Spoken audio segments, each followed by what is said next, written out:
काही उपाय असे असतात ना की ते सगळी लोक करू शकतात, कोणीही करू शकतं. काही उपाय असतात की जे ठराविक राशीच्या लोकांनी करायचे असतात. आता कन्या रास धरली तर कन्या राशीच्या लोकांनी काय करता येईल की जेणेकरून त्यांचं कर्ज लवकर लवकर फिटू शकेल. पहिली महत्वाची गोष्ट, तुम्हाला तुमची मेहनत करायचीच आहे. तुम्हाला तुमचे कष्ट करायचेच आहे. त्याला पर्याय नाहीये, तुमच्या मेहनतीला पर्याय नाहीये, ते तुम्हाला करायचेच आहे.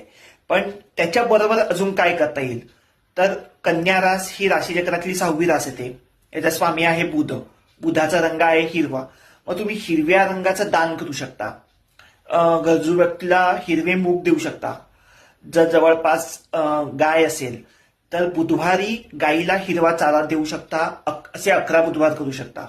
अजून काय करता येईल, बुधाचा जप करू शकता. रोज सकाळी उठून देवासमोर बसत असाल, जर तुम्हाला ऑफिसला जायच्या आधी वेळ असेल, तुमचा नोकरी व्यवसाय जे काय असेल आणि तुमच्यावर भरपूर कर्ज आहे, तर देवासमोर बसून एक 5-10 मिनिटं प्रार्थना करू शकता की लवकरात लवकर माझं कर्ज फिटू दे, कुठून ना कुठून आर्थिक नियोजन माझं चांगलं होऊ दे, की उत्पन्नाचं माझं साधन काहीतरी वाढू दे, की जेणेकरून मी लवकरात लवकर जे कर्जामध्ये अडकलोय त्याचं निवारण होईल.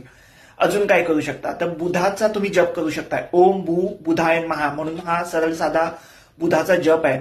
तो तुम्ही रोज 108 वेळा किंवा जर अजून वेळ असेल 2 माळा 3 माळा जसा तुम्हाला वेळ असेल तो जप करू शकता.